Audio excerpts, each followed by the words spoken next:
네, 오늘 3월 17일 수요일 새벽 예배에 나오신 우리 성도님들 환영합니다. 또 축복합니다. 우리 말씀 나누기 전에 공동기도 제목으로 기도하는 시간 갖도록 하겠습니다. 기도하시겠습니다. 홍석화 집사의 암을 치료해 주십시오. 배옥준 집사의 뇌졸중을 치료해 주십시오. 언어가 회복되고 오른쪽 팔다리에 힘이 생겨나도록 해 주십시오. 과간나 집사의 허리를 치료해 주십시오. 고나다 집사가 다시 걷도록 해 주십시오. 최흥승 형제의 어머니 암을 치료해 주십시오. 오기선 어린이가 회복이 잘 되게 해 주십시오. 강봉 장로의 임파선암을 치료해 주십시오. 김경수 집사의 당뇨를 치료해 주십시오. 우한 폐렴으로부터 우리를 지켜주십시오. 예수님의 이름으로 기도합니다. 아멘. 오늘 본문의 말씀은 마태복음 24장 1절에서 14절까지 말씀입니다. 마태복음 24장은 예수님께서 종말론에 대해서 말씀하시는 것입니다. 종말에 어떤 일이 생기면 연속해서 생기는 거죠. 하나하나가 아니라 대개 한 6가지 정도 말씀하시는데 이 6가지 현상이 벌어지면 그러면 예수님께서 재림하시는 때가 되었다. 곧 예수님이 재림하신다. 그렇게 말씀하십니다. 자, 어떤 것인지 오늘 한번 같이 한번 보시겠습니다. 예수님께서 성전에 들어가셨다가 성전에서 나오셨습니다. 나오실 때 제자들이 성전 건물을 가리키면서 이 성전 건물이 얼마나 놀랍고 크고 또 웅장한지에 대해서 예수님께 말씀을 하셨습니다. 그랬더니 예수님께서 2절 하반절에 보시면 이렇게 말씀하십니다. 너희가 이 모든 것을 보지 못하느냐? 내가 진실로 너희에게 이르노니 돌 하나도 돌 위에 남지 않고 다 무너뜨려지리라. 성전이 다 무너질 것에 대해서 예수님께서 말씀하셨습니다. 자, 그랬더니 그리고 이제 예수님과 제자들이 감람산으로 이동을 하셨습니다. 그러자 감람산에 이동을 하니 제자들이 와서 묻습니다. 예수님, 어느 때에 이런 일이 있겠습니까? 그리고 세상 끝에는 무슨 징조가 있습니까? 이렇게 묻습니다. 자, 그러자 예수님께서 종말에 대해서 말합니다. 단순히 예루살렘 성전이 무너지는 것만 말씀한 게 아니라 종말에 어떤 일이 있을지에 대해서 예수님께서 말씀하십니다. 자, 오늘은 14절까지는요 4가지만 말씀하십니다. 자, 첫 번째, 미혹하는 일이 있을 거다. 적 그리스도와 이단이 창궐하게 될 거다. 이렇게 말씀하세요. 4절, 5절 제가 읽겠습니다. 예수께서 대답하여 이르시되 너희가 사람의 미혹을 받지 않도록 주의하라. 많은 사람이 내 이름으로 와서 이르되 나는 그리스도라 하여 많은 사람을 미혹하리라. 70년에 AD 70년에 티토라는 장군의 로마의 장군에 의해서 실제로 예루살렘이 정복을 당합니다. 그리고 성전도 파괴되어지고 다 파괴되죠. 그런데 그 성전의 파괴만을 말하지 않는다는 것이 바로 오늘 이 5절과 4절과 5절의 말씀 때문에 그렇습니다. 그때 적 그리스도가 많이 없었거든요. 그때 예수님의 이름으로 와서 사람들을 미혹하는 일은 아직 없었습니다. 그러므로 지금부터 예수님께서 말씀하시는 것은 AD 70년에 있었던 그 성전의 파괴를 말하는 것이 아니라 종말에 대해서 말씀하시는 것입니다. 그 종말의 첫 번째 그 특징, 그것은 적 그리스도, 그리고 예수님의 이름으로 와서 보면 뭐 내일 말씀도 있지만 자기가 예수라고 그렇게 말하는 재림 예수라고 말하는 사람들이 굉장히 많을 거라는 겁니다. 여러분, 그런데 미리 말씀을 드리면 예수님께서 재림하실 때는 초림 때와는 다릅니다. 초림 때 오셨을 때는 아무런 모르게 오셨습니다. 그리고 이 땅에서 예수님께서 33년을 사십니다. 그리고 공생애를 하셨습니다.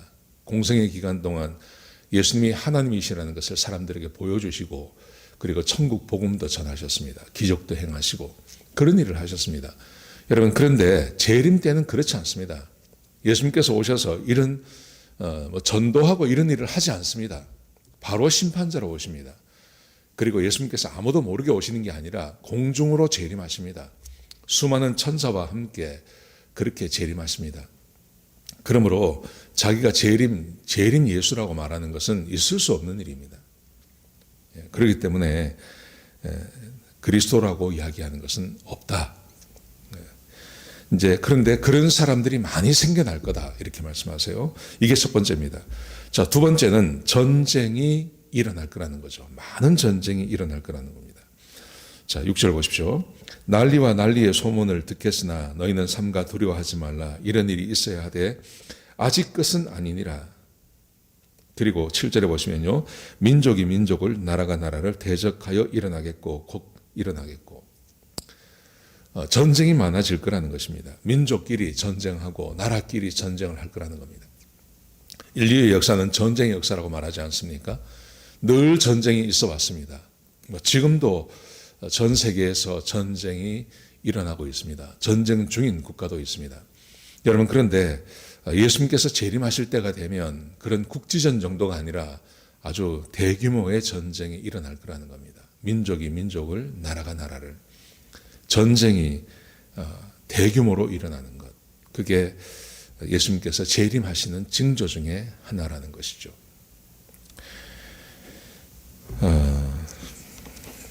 지금 우리가 사는 세상도 조마조마하지 않습니까? 지금 세상 우리가 현재 겪고 있는 2021년도 우리가 그전에는 겪어보지 못한 그런 세상이었습니다. 그래서 지금도 전쟁이 일어날 수 있고 대규모의 전쟁이 일어날 수 있습니다. 큰 전쟁이 벌어지면 그러면 주님 오실 때가 되었다 생각하시면 되겠습니다. 자, 세 번째 자연재해입니다. 자연재해. 자, 7절 하반절에 보시면요. 이렇게 기록되어 있습니다. 곳곳에 기근과 지진이 있으리니. 기근, 지진, 자연재해를 말하는 거죠. 곳곳에 기근과 지진이 있고, 그리고 8절에 보시면 이 모든 것은 재난의 시작이니라. 이 모든 것은 재난의 시작이다. 지금은 어떻게 보면 과학이 발전하면서 기근도 어느 정도 극복할 수 있습니다. 또 지진이 일어나는 것은 막을 수는 없는 거죠. 그렇지만 지진이 끝나고 나면 다시 회복이 됩니다. 우리 LA도 지진이 있지 않습니까? 일본도 지진이 일어나지 않습니까? 근데 지진이 있었다고 하더라도 무너진 건물을 다시 세우고 끊어진 다리를 다시 잇고 그리고 파괴되어진 도로를 다시 정비하고 해서 사람들은 금방 회복이 됩니다.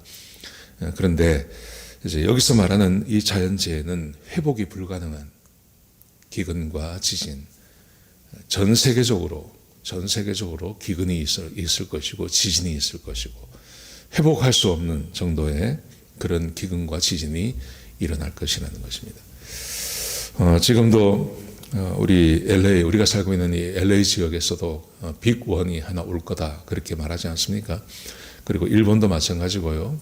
환태평양 쪽에 보면 지금도 화산 활동이 아주 강합니다. 근데 이런 큰 지진과 기근이 올 거다. 자연재해가 일어날 거다. 그렇게 말씀하십니다. 자, 이게 세 번째고요. 네 번째는 그리스도인에 대한 박해, 교회의 박해가 일어날 거라는 것입니다. 자, 보십시오. 10절에 보시면요. 그때 많은 사람이 9절에 보시면 그때 사람들이 너희를 환란에 넘겨주겠으며 너희를 죽이리니 너희가 내 이름 때문에 모든 민족에게 미움을 받으리라. 그리스도인들이 박해를 당합니다. 그리스도인들이 박해를 당합니다. 내 이름 때문에, 예수님의 이름을 믿는다는 그 이유 때문에 사람들이 그리스도인들을 환란에 넘겨줄 거라고 그렇게 말씀하십니다. 로마가 유대, 이스라엘을 정복한 것은 그리스도인 때문에 그런 게 아닙니다. 그때 유대인들을 그렇게 했죠. 근데 예수님께서 재림하실 때는 유대인을 핍박하는 게 아니라 그리스도인들을 핍박하는 것입니다. 예수를 믿는다는 이유 때문에 그렇게 많은 사람들이 고난과 어려움을 당하게 될 거다. 그렇게 말씀하십니다. 자, 그러니 벌어지니 10절을 보시면요. 이런 일이 있습니다. 그때 많은 사람들이 실족하게 되어 서로 잡아주고 서로 미워하겠으며. 그랬더니 교회 안에서는 분열이 일어납니다. 그래서 많은 사람들이 실족합니다. 예수님을 믿는 것을 포기한다는 말이죠. 하나님을 믿는 것을 포기하는 것입니다. 예수 믿지 않는 겁니다. 교회를 떠나버리는 것입니다. 내 믿음을 부정하는 것입니다. 그런 일들이 일어날 거라는 것입니다. 그래서 서로 잡아주고 그리스도인들을 고발하고 환란에 넘겨주니까 자기가 살기 위해서 형제 그리스도인들을 잡아서 넘기는 일들이 있을 거다. 그래서 교회 안에 서로 미워하는 일들이 굉장히 많을 거다. 이렇게 말씀하십니다. 자, 11절 보십시오. 11절에 보시면 그 와중에도 거짓 선지자가 많이 일어나 많은 사람을 미혹하게 했으며 그 와중에도 거짓 선지자들이 일어납니다. 그런데 이 거짓 선지자들은 뭐라고 말을 하냐면 이렇게 말을 합니다. 이 환란이 이제 곧 끝날 거다. 괜찮다. 우리는 하나님을 믿기 때문에 하나님께서 이 환란이 곧 끝나게 될 거다. 혹은 나를 따르라. 나를 믿어라. 이렇게 말하는 사람들이겠죠. 그러니까 종말을 준비하는 것이 아니라 다시 이 세상에 평화가 올 것이고 다시 이 세상이 좋아질 것이고 이런 것에 대해서 사람들이 말할 거라는 거죠. 실제로 예루살렘이 망할 때, 그때 예루살렘이 망할 때 예레미야가 예루살렘의 멸망을 예언하지 않습니까?